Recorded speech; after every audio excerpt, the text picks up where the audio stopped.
Every day we hear of millions being lost here, billions there.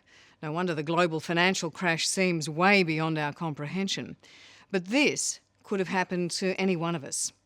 It's the story of a company called Storm Financial and how hundreds of ordinary mum and dad investors were left stranded.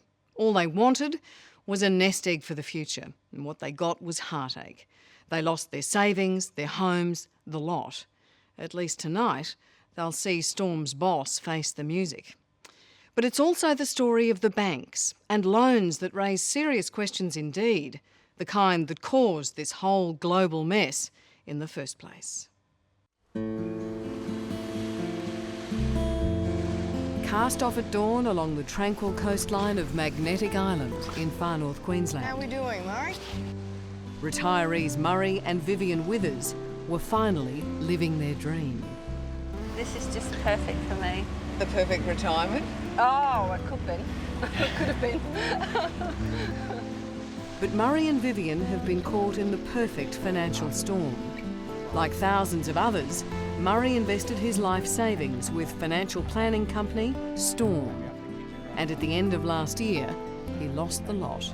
Pull tight that way. Now, Murray and Vivian may lose the family home and they'll have to go back to work. I'm nearly 61. I mean, Murray's 63, 64 in September. So it wasn't on... Wasn't on the None agenda. of this was planned. So how do you feel about that? I mean, that's not how it was supposed to be, right? I don't feel good at all about it. We're facing the biggest financial crisis in history. You're missing that. You kept saying to your clients, trust us. Trust us, Yes, you kept yes, saying. I did. We'll do the Yes. worrying for you. Yes, I said And now that. they've lost the lot. This is the man Storm clients blame for their financial ruin. Company founder Emmanuel Casamatis. And tonight, he's forced to explain how he made himself rich over the last decade while punting other people's life savings on the stock market. Dodgy business need to practices, all to line your own pockets. That's the bottom line here. No, it's not the bottom line. And you are judge, jury and executioner. But you weren't looking out for your client, were you? We always looked out for our clients. He lied to all of us. Lied to all of us. If you saw Emmanuel Casamatis walking down the street in Townsville, what would you do? I would spit in his face. And there are plenty more angry people like Vivian Withers here in the normally laid-back city of Townsville. There's another one there. Another one here, and just over here, up for auction. A heap over here. My goodness. This is the Casamatis hometown, the epicentre of the storm catastrophe. So you're talking about 1 in 2 or 1 in 3 of every one of these homes is a storm victim.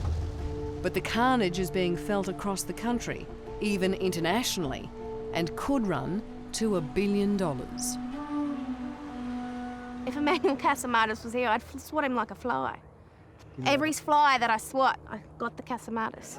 Have you read the fine penalty and that at all? It's like, the reason I'm asking that, I retired 2 years ago. When you get former Storm clients together, they've got more in common than a hatred for Emmanuel Casamatis. Look, Storm was looking after Storm Financial.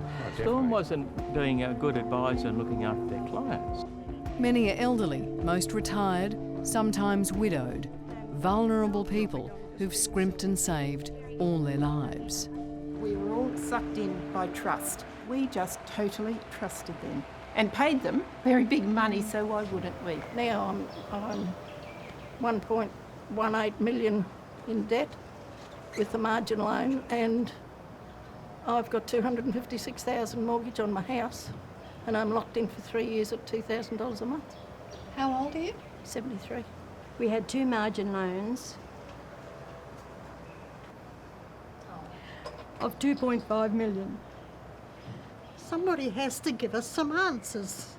It's just, yes, we took a risk, but we weren't paying for good advice because we don't understand what we were doing. I really just want to keep my home. The truth is that many of these people would have done anything Casamatis told them. Did they make you feel special? Yes. They treat you like family. They treated you like family. Yes. And you felt the same way, Yeah, Lee? they were marvellous to us. And you're the same? Well, they made you feel like there was no risk. And they were looking after you? They were looking after you. There was absolutely no risk.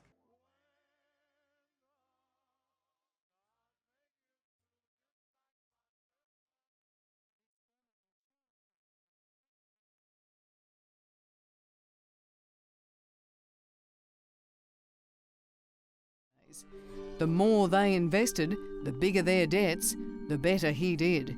He took a 7% upfront fee on the hundreds of millions of dollars they so willingly invested. Money he splashed out on mansions in Townsville and Brisbane and living the high life.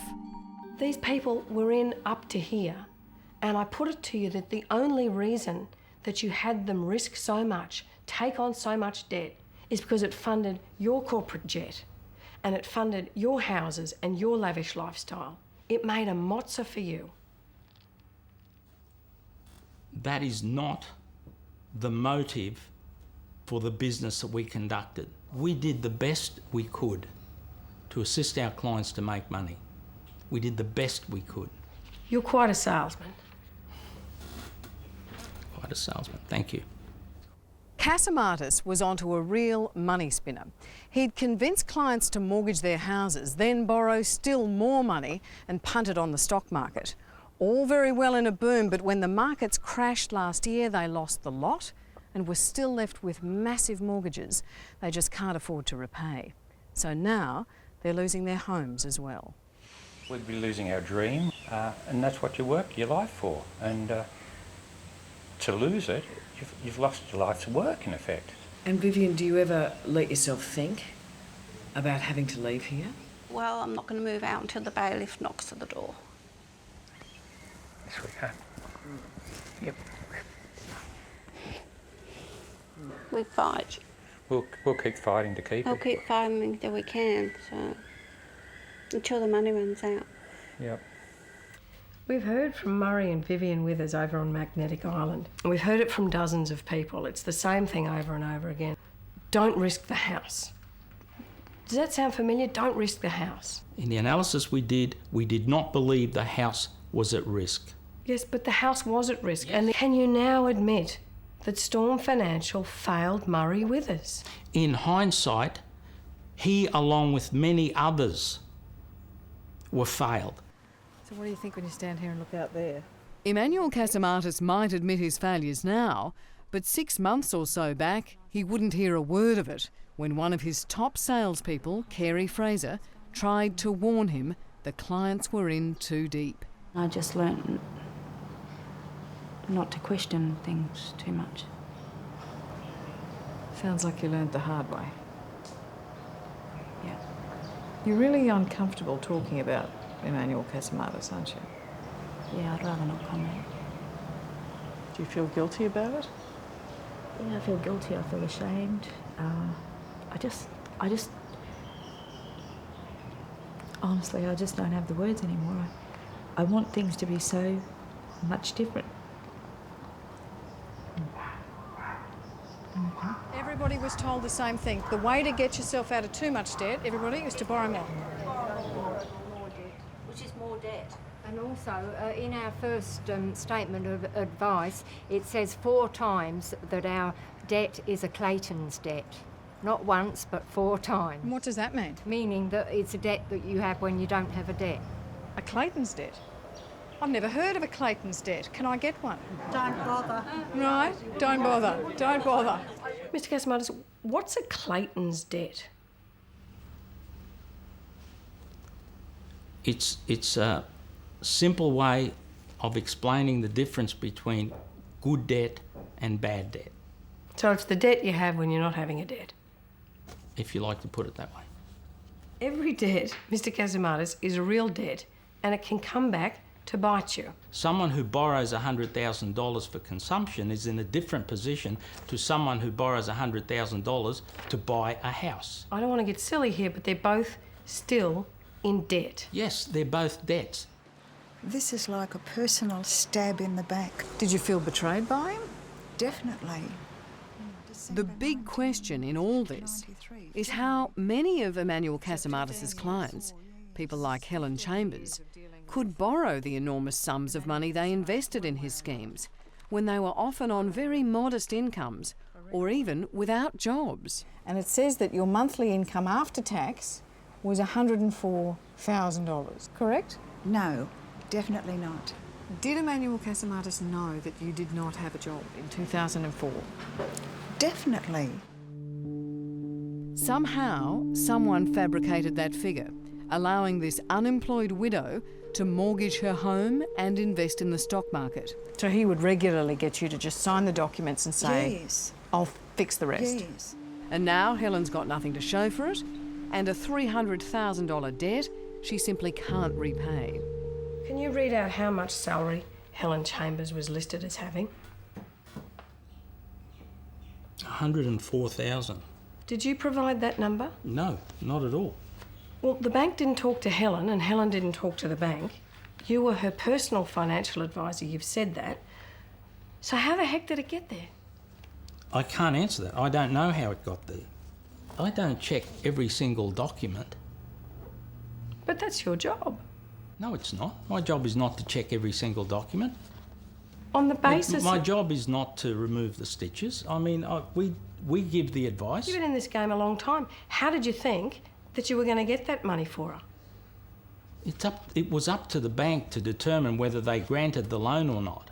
And that's the sting in this tale. Some of Australia's biggest banks have been the silent partners in all of this, backing the Casamatis dream. And the biggest backer of them all was the Commonwealth Bank, happily approving huge loans for Storm clients based on what now appear to be decidedly rubbery figures. Well, the Commonwealth Bank refused to speak to us about their partnership with Storm, a partnership which ended abruptly late last year. In Murray and Vivian's case, it was the Commonwealth Bank which lent him a staggering $2 million to invest with Storm. And get this, Murray's salary at the time was only $26,000, not even enough to cover his mortgage. So Murray, even if you didn't eat, you didn't put petrol in the car, you didn't go to the doctor, you still didn't earn enough per month to pay this mortgage. It just doesn't add up, and I don't know how they could loan on that, but they did. What really doesn't add up is that Emmanuel Casamatis reckons he's a victim of Storm too. Yet even as late as last December, as the financial panic became a global meltdown, he was paid a whopping $2 million dividend for his efforts, just as the Commonwealth Bank was pulling the pin on Storm and its clients. Now he's splashed out on a highly paid Sydney PR consultant to try and salvage what's left of his image. If we had spare money, it would go to assist clients. Does that mean you'd pay Murray with his mortgage if you could? Yes. Uh-huh. But you got money to pay Mr. Wilkinson over here. What do you pay him every month? You are good at your work and your words. No. How much? If Murray Withers were here, he'd ask the same question. How much of Mr. Wilkinson's money would help all these clients? Well, it'd help Murray Withers. We need to help clients in a substantive way. That money is not going to help spread over how many clients. You know it's not material. The water's clear today, isn't it? Of course, there's no help coming for Murray and Vivian Withers. Like many Storm clients, their only hope is for the Commonwealth Bank to suspend his loans and allow them to live out their retirement in the place that they love. We'll stay here if we can. I don't want to go anywhere else. And they're not about to give that up easily. Do you reckon they'd let us put a tent up on this beach? The banks and Storm have failed us both, and we are just not going to let those bastards take us down. Simply that. We're not going to let those bastards take us down. They did trust us. They did. They shouldn't have. No, they shouldn't have. Hello, I'm Tom Steinfort. Thanks for watching 60 Minutes Australia. Subscribe to our channel now for brand new stories and exclusive clips every week. And don't miss out on our extra minutes segments and full episodes of 60 Minutes on 9now.com.au, as well as the 9Now app.